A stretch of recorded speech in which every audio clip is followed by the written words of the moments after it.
This is Window Shopping, Car and Driver's exciting adventure in automotive speculation. Now, here's your host, Tony Caroga. Hi, welcome to Window Shop with Car and Driver. This is the weekly show where Car and Driver editors, friends, contributors, and a Road and Track senior editor gather to look at cars on the internet based on a challenge. This week's challenge is to find cars that were killed before their time. So cars that could have blossomed into something great or were just ahead of their time. And we set a budget of $25,000 and we went searching. We're joined this week by senior editor Joey Caparella is back after a few weeks. Contributor Jonathan Ramsey, deputy testing director Casey Colwell, and Road and Track senior editor John Pearly Huffman, who is up first. So take it away, Pearly. Well, you know, this is a car that that we featured before, but I think it's worth mentioning because I think it's such a, the potential was there, and it's just sad that it didn't get to really come through. Oh, is it a Murata? Oh. It's like Corvair. I feel like GM's gonna get a beating today. Are you kidding me? Well, GM's easy to beat because they've done it so many times. Fiero, Impala SS, so many cars. Photos. So this is 65 Corvair. This one's got 19,000 miles on it. It's beautiful. It's gorgeous. And, you know, a very pretty car. The second generation car, which went to I think this is a trailing arm as opposed to a swing arm rear suspension, was far more settled and easier to drive. Just makes a wonderful noise. And, you know, I imagine an alternate universe where they never stopped developing the Corvair, where there's a whole bunch of rear engine GM products out there with these lovely post sixes that just make these fantastic sounds. They could have made a 911 competitor. Yeah, well, not even just a 911 competitor, but just a car that had its own distinct feel that was a different car. You know, it didn't have to. What year was this car? This is 65. I never noticed that the spare tire was in there with the engine. Yeah, it is. Oh, that. I'd never noticed that before, and I've definitely seen Corvair. Were all Corvairs like that? Most of them were, yeah. Even the first gen? Yeah. But they put That guy didn't just put that in the back. I thought that was just sitting back there for the pictures. Yeah, I mean, you know, this is just a pretty car. I mean, look at this. You can see the rear suspension here. It's actually answer your question, John. Yeah. I don't have time for that. Yeah, like, okay, I'll look that up later. I'll look it up. I don't care. But this is just, these are really neat cars. And But I mean, hold on, Pearly. What's neat? Like, why should this car have continued? it was pretty. It is pretty. Wait. Didn't you poo-poo this car when I presented it? No, I didn't poo-poo it. I praised it. Wait. We're gonna need. I think we might need to review some tape on this. Casey, the way I remembered, I was saying like, "Gosh, Casey, that's a fantastic idea." I just think that was a wonderful choice. It doesn't sound like you. Well, no, I don't think the car is pretty, so I know I poo-pooed it. But It's elegant and simple, and the lines are nice. It's nice and low. It's so, and it's unlike anything else GM has ever built. So Pearly, they built it from 60 to 68. Is that right? Or was 69. They made a few in 69. No. Now the thing is that they killed it because, you know, it got destroyed by Ralph Nader, and and the second generation car never had a chance. And I think it would have been you know, if they'd been able to continue developing it, they never would have done something as stupid as the Vega. The Vega, right. And they could have had a car that was just, you know, look at this thing. Look. well, I think you give GM too much credit. They might have created a Vega anyway, or something like it. But I just don't understand why a single rear engine car would have made sense for GM. Well, they could. Well, remember, this wasn't just sold as a convertible. It was also sold as a sedan and a coupe, and they made wagons off of it. Wasn't there a van? And they made vans. They made the Greenbrier van. The Greenbrier van. There was a whole line of cars. Yeah. No. It was one car in different styles. It was not a whole line of cars. It could have developed into a completely different line of cars. It was as much a line of cars as Saturn was. Yeah, he said he meant to say evolve, but he actually. Yeah, exactly. I'm like, well, it did devolve. Evolve. Dear God, why do I have to put up with this crap? The engine compartment is so clean, but that engine pad is kind of ratty. And I also love how the fan gets driven by this belt that goes up and over, and it's just neat. Okay, so what were they going? Like, what was the point of the rear engine? Well, it was. I don't know. There's no answer. Exactly. Trunks are cool. To any Well, you see, Your Honor. And this one only has 19,054 miles on it, and it's only 16.5 in Pennsylvania. Yeah. When you put the engine in the back, Joe, there are some drag advantages, Well, it means packaging advantages, but Oh, there's Oh, the not a lot of green- great reasons. isn't that the green Okay. flag? Isn't there some crazy story about how the There's a Greenbrier Corvair almost van. had a wankle? Could be a Greenbrier van, which is this is the pickup. They haven't had a pickup based on this. The Corvair almost had a winkle. Is that right? Or am I misremembering history? Or was No, it the like Monza almost. the had it. Monza almost. Yeah. Okay. And there was a Corvair Monza. There was a Corvair Monza. Which That was the turbocharged There's one? one right there. yeah. Yeah, nobody needs an engine under the bed. Isn't that where it was? In the pickup? Yeah, it was behind. It was actually kind of behind the bed. What's Oh, wrong okay. with having the engine back there? Because when you got stuff in the bed and you break down, what are you gonna do? I'm kidding. Oh, It's the first I'm generation. like, I was like, don't provoke me. Didn't I say that? Oh my God. I just think it's an interesting alternate. You know, you talk about cars that this thing was murdered. It wasn't killed. Didn't die a natural death. It was murdered. You handed it by Ralph. Oh my God, cold case files. Okay, Did Pearly. they sell a lot of them? What? Did they sell a lot of them? At first, yeah. At first they did, then it went down after, in 66, once Unsafe at Any Speed came out. When it was murdered. It was murdered. It was murdered. Ralph Nader murdered this car, and I think it's a shame. I think it would have been a very interesting car to see develop. He did it in the library with a candlestick. That's what I heard. Turning into a true crime podcast. Exactly. We're trying to pump those numbers up. Haggerty has a great video of an early Corvair cornering and like what it does under cornering and how the camber angles change, and yeah, it's a fun watch. It's Larry Webster, but look also like where it had two carburetors on either side with the one air filter feeding both the carbs, and incredible linkage going on. It's technically interesting. Cool. It's an interesting vehicle. It would have been an interesting thing to see develop, and it was foreshortened, and I think it's sad. And I would have liked to have seen it go on for. You've driven them, haven't you, Pearly? What? You've driven them, right? I have driven one. They're very nice. I mean, they're not. It's not a car you want to go very fast in, at least not especially not the early ones. But it's a car that's very comfortable, and it has a very sweet sound to it. It's a very soothing car to drive. So this feels a lot like the automotive equivalent of the dodo should still be alive. Like it was a nice bird. It didn't hurt anybody. It had good eggs. Wouldn't it be cool if we saw a dodo today? It would be cool if I saw a dodo. Wait a today. second, Jonathan. It says, But does a dodo deserve to be here? wait a second, Jonathan. Essentially, what you're saying is the entire premise of this thing, because your comments are going to be applied to every vehicle that's going to be featured here. Right. That's not true. the question. Not mine. That is not true. All right, That is true. Joey. Joey, you're up next. Let's see what Joey brought. Okay, let's fast forward several decades. Jonathan's questions apply. Oh, What I think is the best hot hatch I've ever driven, Ford Fiesta ST. This is the last model year, 2019.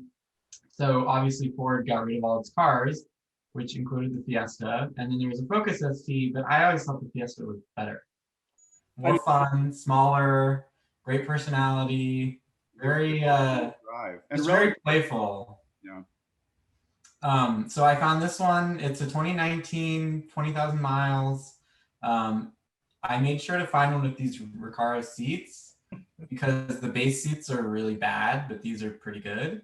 And they're heated, and it's like a one setting heat, and it's extremely hot. Sometimes too hot, honestly. Have you ever played heated seat chicken, where you and the passenger both go to the hottest setting and see who can outlast Who them? lasts the longest? Yeah. I just like turning it on people. Like when they're not paying attention, you just like flick it on, and they're like, "What's going on?" Are they?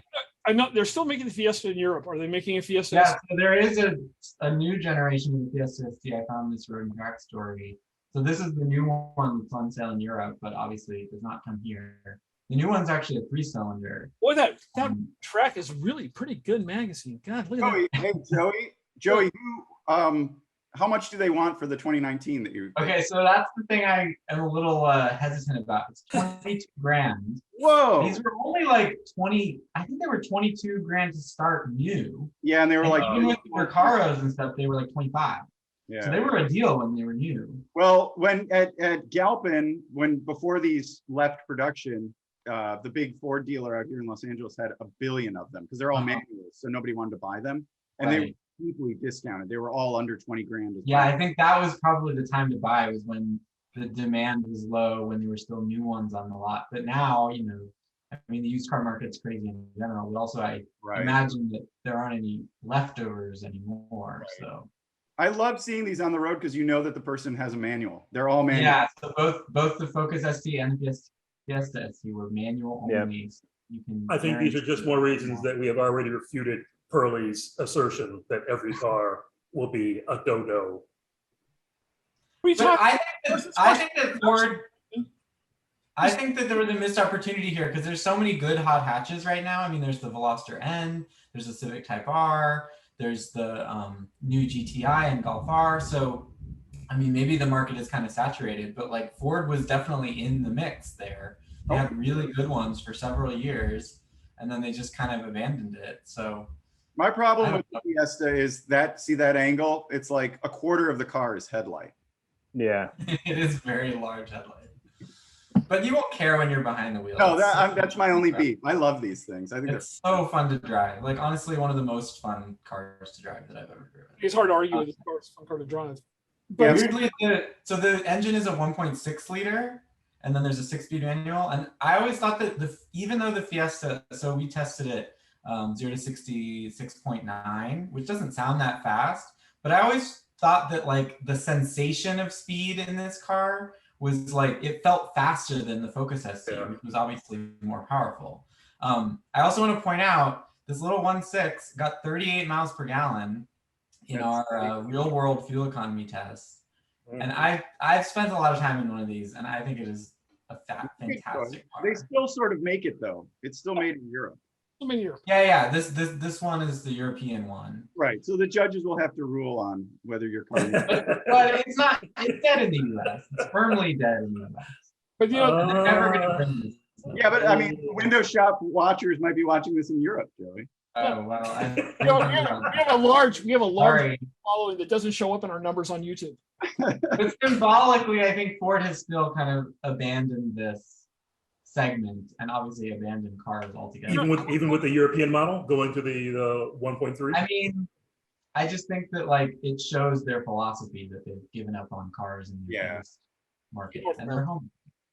You know, the thing is that the thing I always liked about cars like this is that you can use much of their performance without attracting the attention of law enforcement. Exactly. That's the best part about it. It's got because you're using more of its capability on public roads, which you obviously can't do with something like a GT500 or something. Yeah, this car is, it's on relatively skinny tires. It's only on like 205s, and it's a lively, fun, relatively lightweight. Very lively and playful. I really love this car. Matt Farah had I don't know. It's like a very simple, honest, small car that happens to be extremely fun to drive. And they respond well to a tune too. Yeah, there's people who have chips and stuff to get it. Yeah. Well, is that one of those tunes? Can you download that tune? Can you get that thing? Are we gonna go through this again? You can.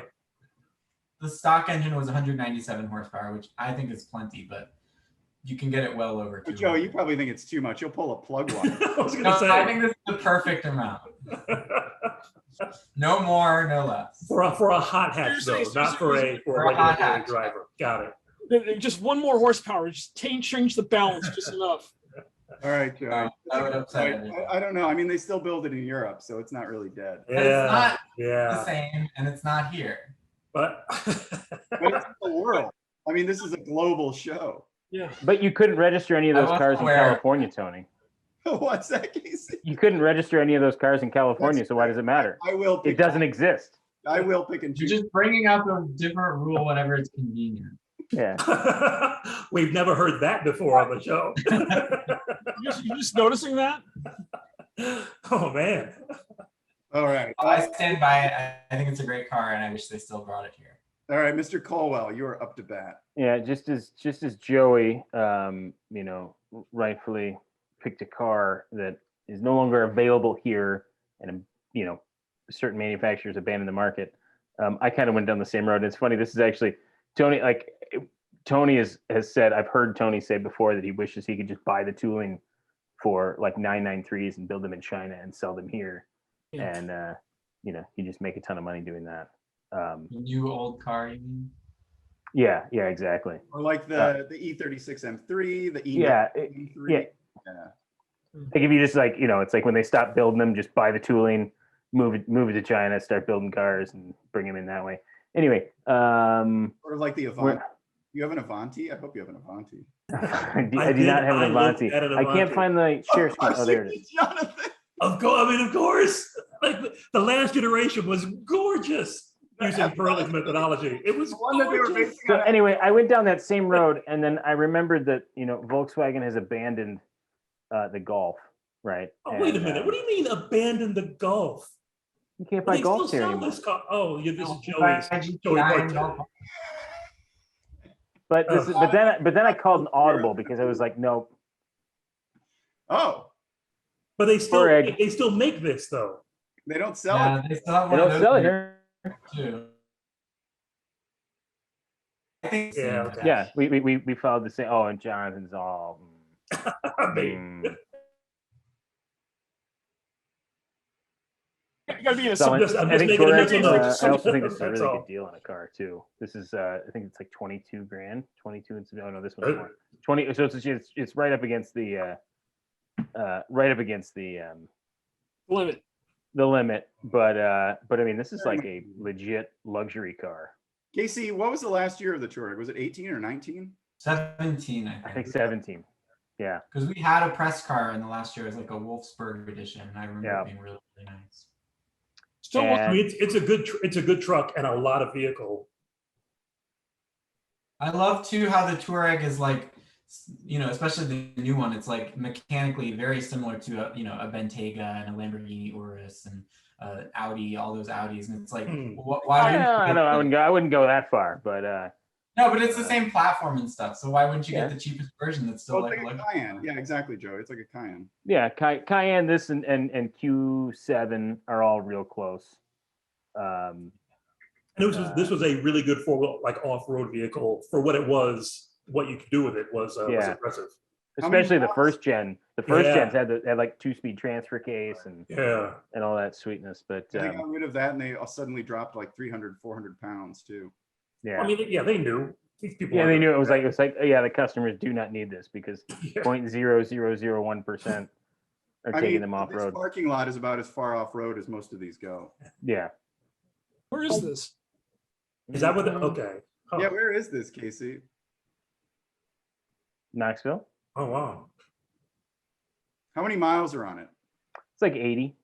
Oh, it's high. I mean, how much could this thing have been new? 42? 40? No, these were expensive. 50s. These no, these were really expensive. Touaregs were very expensive. This is the one I actually really liked, but it just had like 5 photos that were all lame. But this is under 30,000 miles. Oh, nice. No, there was an accident. I don't know how bad it is, but yeah, I know. But I still like this one because it was low mileage. What happens when you click on the accident report? Well, the thing is that they I get also I get a virus. Accident reported, not accident report. Oh, And why have they blotted out their own information at the top of the photo? It's a clearance sale. They blotted out the clearance. Yeah. Of like, yeah, here's our info. No, just kidding. No, it isn't. Different dealership. They moved it to a different dealership. But Mm. anyway, The new one Good. in Europe is really nice too. They've got a Touareg R that's like a.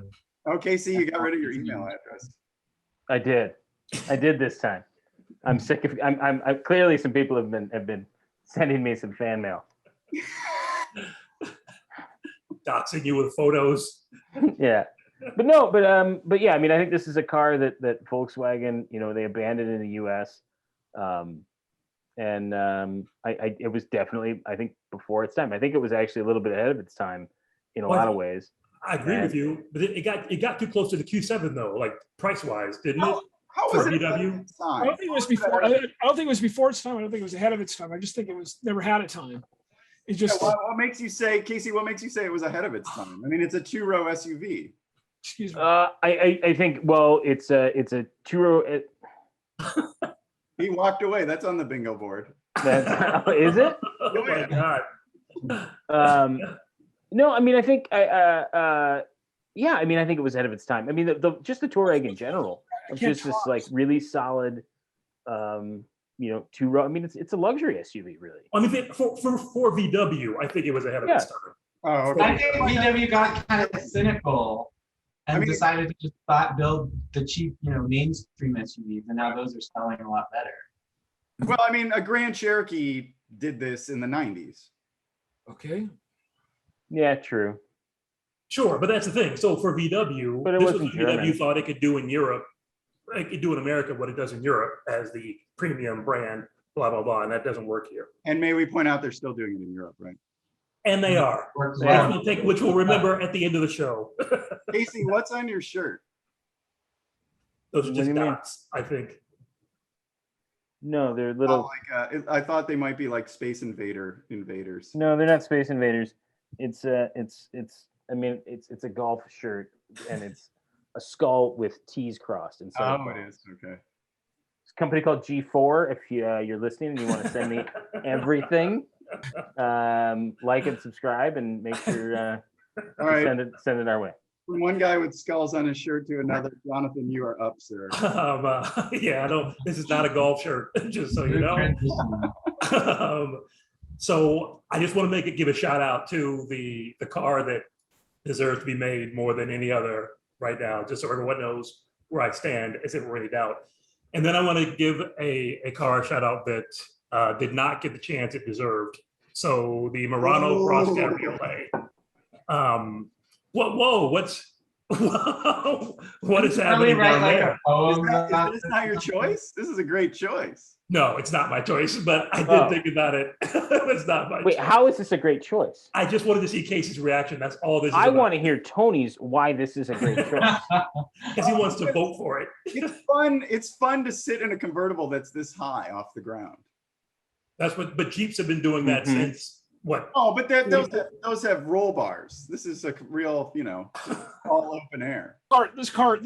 I don't know. I'm pretty sure Jeeps didn't have roll bars like in the 40s. I was and going to say, 50s. when I look at World War II footage, That's true. That's true. That's true.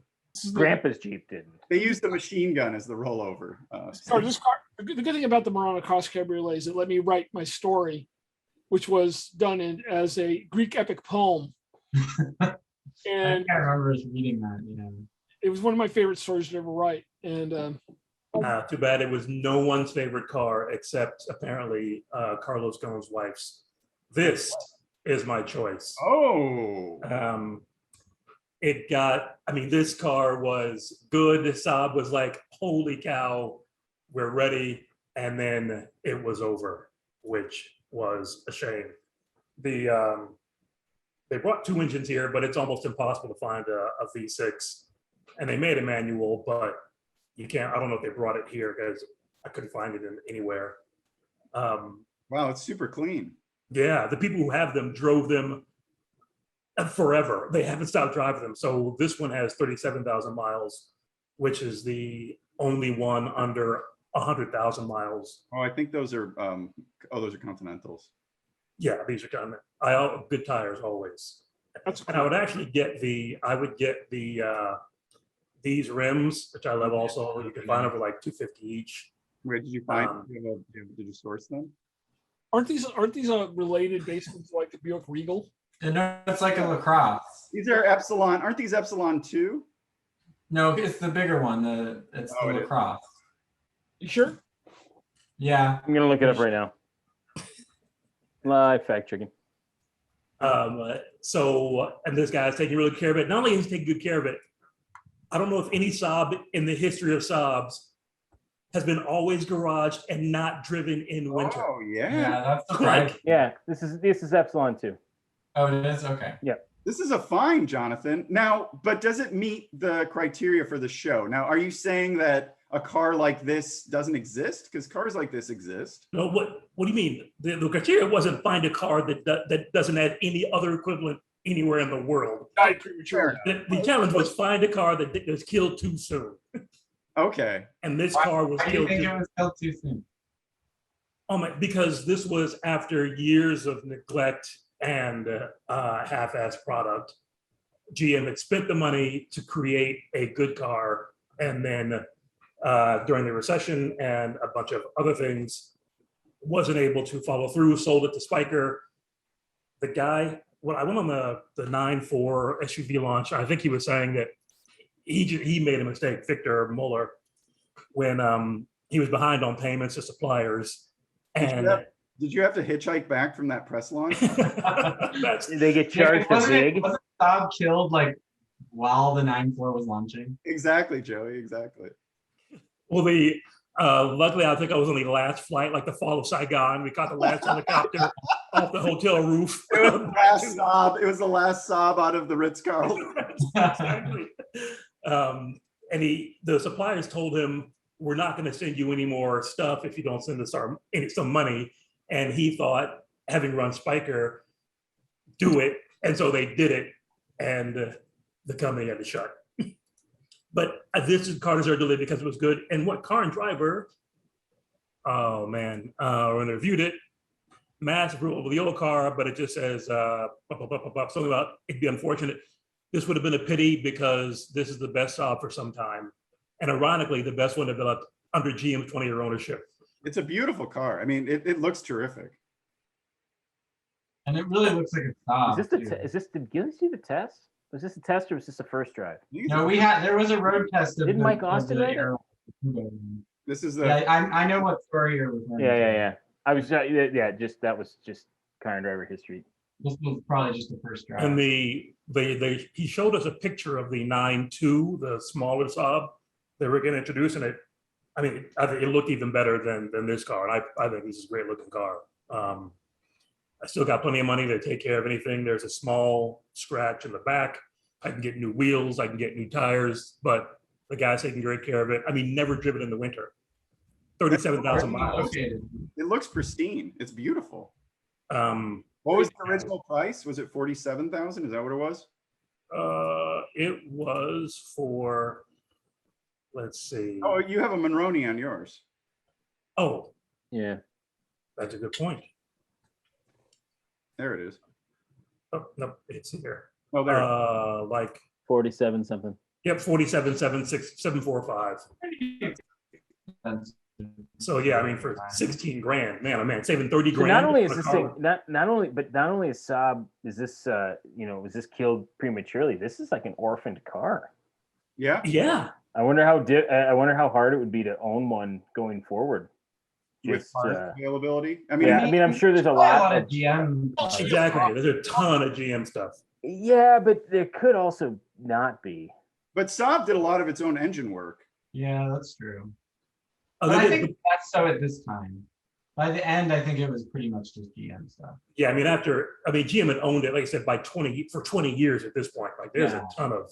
I think you should just buy a Buick LaCrosse and put the badges from this car on it. Maybe if this one sells before I can get it, I'll do that after I win this show. So yeah, that's my car, which they don't make anymore anywhere in the world. I'll have you know, in case anyone's unfamiliar with how. And you can register it in California. Back when Bob Lutz was still at General Motors, he came in and showed us some future product stuff in the old office. And we were asking about Saab, and he referred to Saab as the donkey in a parade. Like, everybody loves the donkey, but probably not a lot of future for the donkey. It's a good analogy. All right. I think the Saab would have had a better future than a Corvair. Is all I'm saying. Yeah, I think Saab deserves saving. That's just a needless needle at me, Jonathan. That's just No, it's not a needle. It's not a needle. I'm just a messenger, really, of the truth. All right, you guys ready to see the winner? Here we go. I went deep. Back I wish you had gone that. Wow. for the Chrysler Airflow. that was a good choice. Good choice. This is what, like the first front wheel drive mass production car? Not front drive. It's rear wheel drive, but it was the first really aerodynamically designed car, wind tunnel.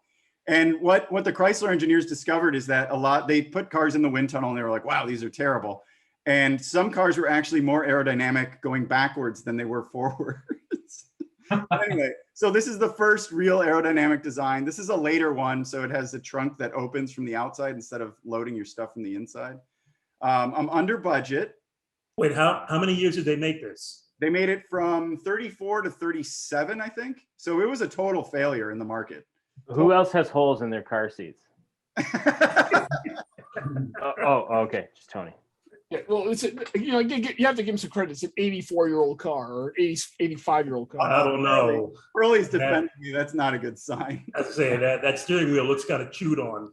So it used to be a 4-spoke, but now it's a sportier 3-spoke, I think. Sportier, yeah. Yeah, it was probably somebody got in an accident, like put their arm through it, or I you don't know.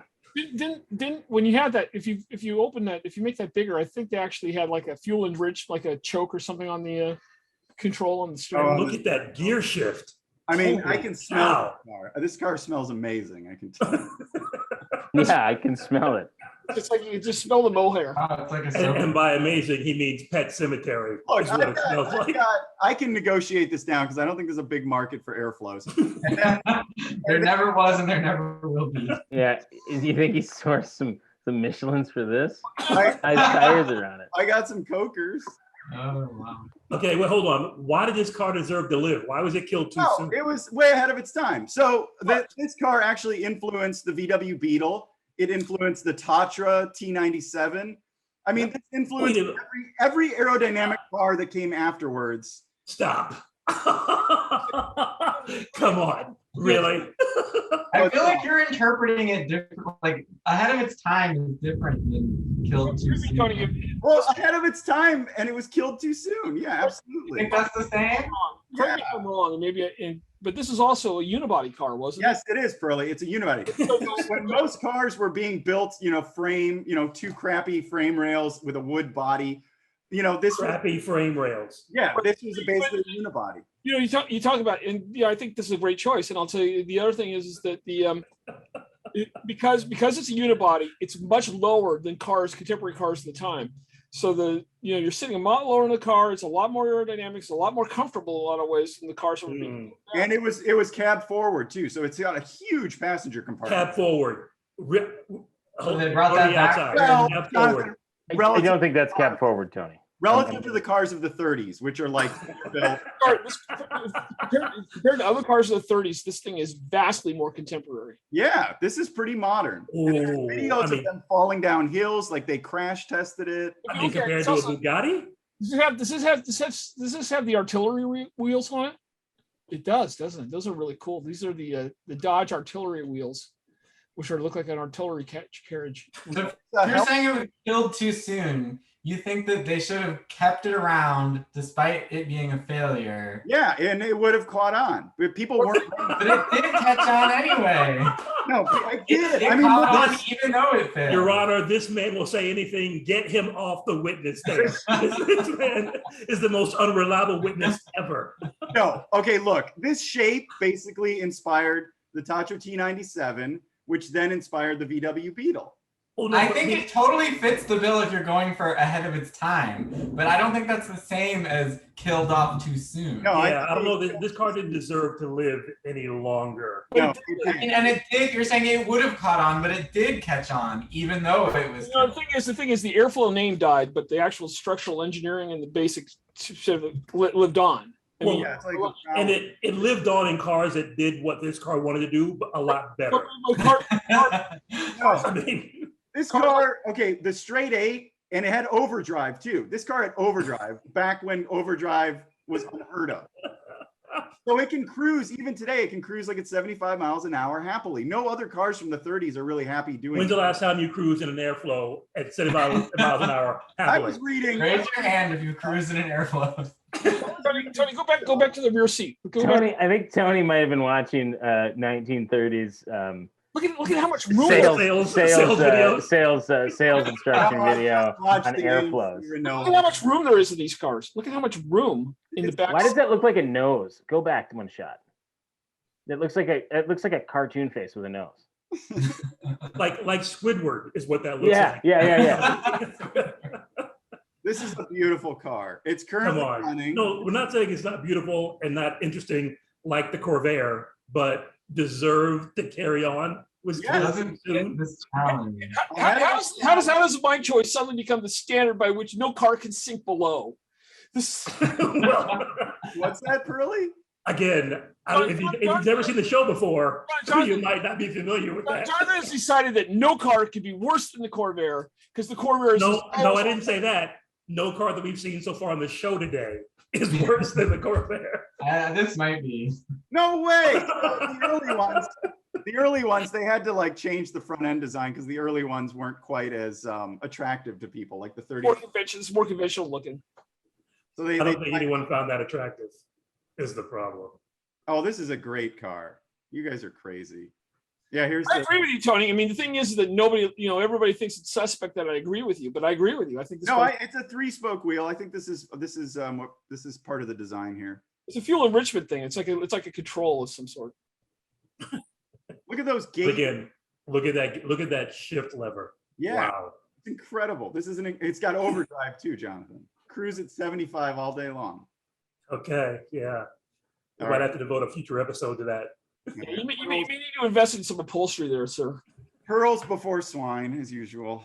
It looks like that car should be in like a crime museum. Like, this is what happened to this car. All right. It looks like it should be parked next to his Regal that the medical student owned from way back when. All right, we've reached the part of the show where we judge each other's picks and eventually crown a winner, Mr. Huffman with the Corvair convertible. Thumbs up. I would like to see what that would have turned into. That would have been fun. Jonathan, you thumbs downing? Yeah. I'm going to give it a sideways. No, sideways. Joey went down. Joey, Joey, why'd you give it Joey. down? Sorry. Why'd you give it down, Joey?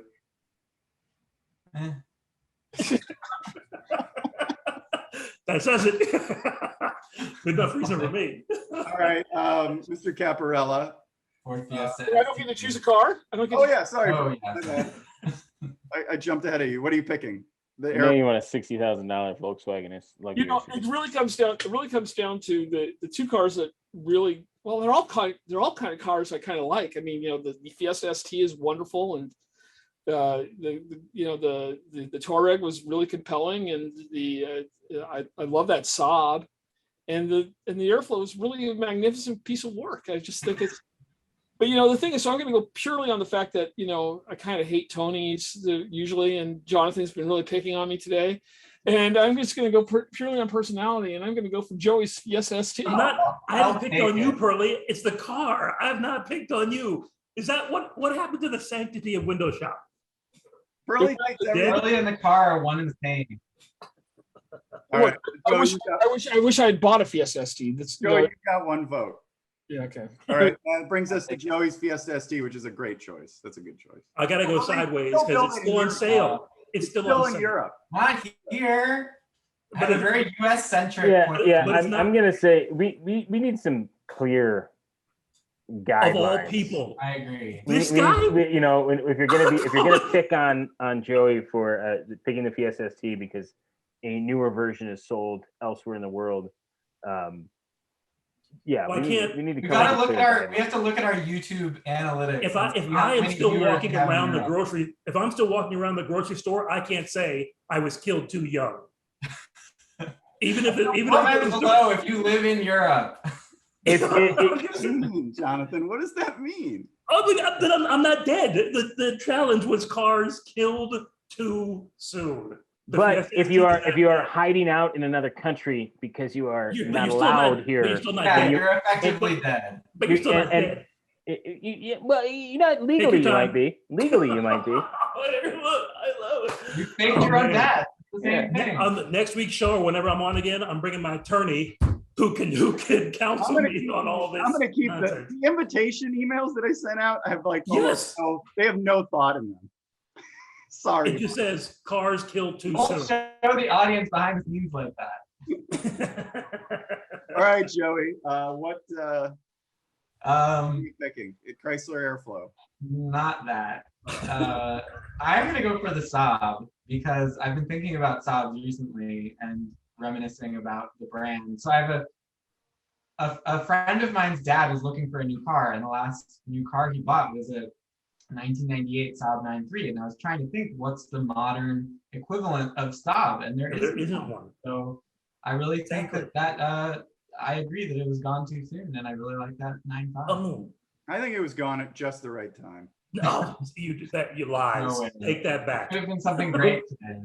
I think Mazda is trying to become a new Saab, Yeah, that's it. I was thinking that too. That's interesting. but Well, the Mazdas are going more. I mean, a sporty Saab with a real drive, but it would be cool if they could pull it off. All right, the Touareg. Sideways. I like Oh, sorry, I got to go sideways. those Even are though good. I wanted to go thumbs up because I do the big Touareg, but it's not dead. Curly's playing a video game or something. No, I'm just thinking out loud. well, I mean, he's gonna want to pay attention because I'm gonna pick his Corvair. Oh. What? Did I said you what? Yeah, I mean killed too soon. If GM would have continued that whole line of cars, it would have been cool. Wow. So Pearlie's got one I vote. love that Pearlie's just like, yeah, you're making complete sense right now. Okay, Jonathan, that brings us. The Saab has a vote.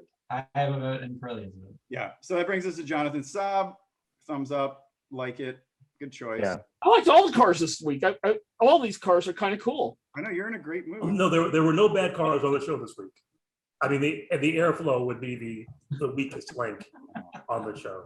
So we Wait a second, start picking our least wait a second, Jonathan. You've changed your tune. You're now saying is the Airflow is beneath the Corvair. No. I'm saying as far as cars you have going, modified- as far as the challenge goes. You have recalibrated your hatred meter.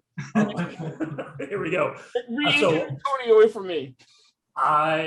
There are really only two cars I can vote for that fulfill the challenge properly, and just on principle, I can't vote for the Airflow, so I'm a Corvair guy, which I never thought would happen, but yeah. So Pearlie has 2 votes.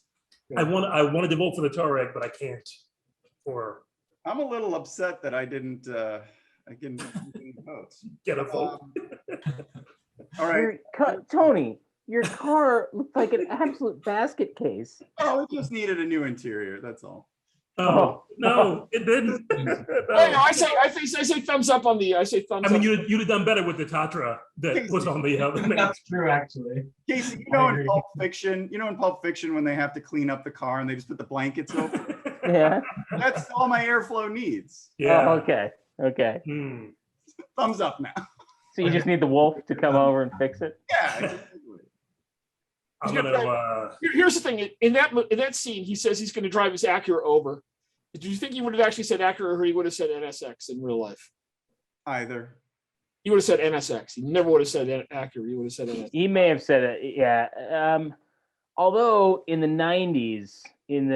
early 90s, he may have just said Acura. He was like, yeah, I got Acura was really It's a cool. good time for Acura. Yeah. I think Quentin Tarantino was wrong when he wrote it. He should have written NSX. He shouldn't All have. right, we got to get Quentin Tarantino on next week and talk about his Excellent cars. guy. Because he actually has a lot of cool cars. Hey, Pearlie. Yeah. You're delaying. Do you want to find out if you win or what? Yes, I do. You win. I'll give it. I was gonna say he's already Hey! won. Really? No, I could have voted for you, Jonathan. Oh, you could have voted for right. But yeah, I'll give it to Pearlie. Yeah. Or just burned it on me and then nobody wins. No, Pearlie would have won. Pearlie had 2 Pearlie votes. won. He had 2. Pearlie Oh, had he had 2 already. Yeah. Yeah. All right. Well, that brings us to the end of this Oh, episode. well, hold on. I want to pledge from Pearlie right now. You will not complain about never winning until September 11th. Oh, he's a goldfish. He forgets. Give me a break. I mean, I have every right in the world to complain about anything I want. That's the Pearlie I know and love. Okay. If there's one thing I do exercise is my right to bitch and whine about things that aren't worth bitching and whining about. Wow. All right. Especially on this show. Which brings us to the end of this show. Thanks for watching. Please keep sending suggestions. Love seeing the suggestions. And subscribe and like, and we'll see you all next week. Stein Erickson and the brightest new champion of the road, Corvair by Chevrolet. In a moment, you'll see the new Corvair match its great performance against the skiing skill of Stein Erickson. And here they go. Skier and car dig in. In a compact car, this sure grip thrust is only possible when the engine is mounted in the rear. placing the weight over the drive wheels.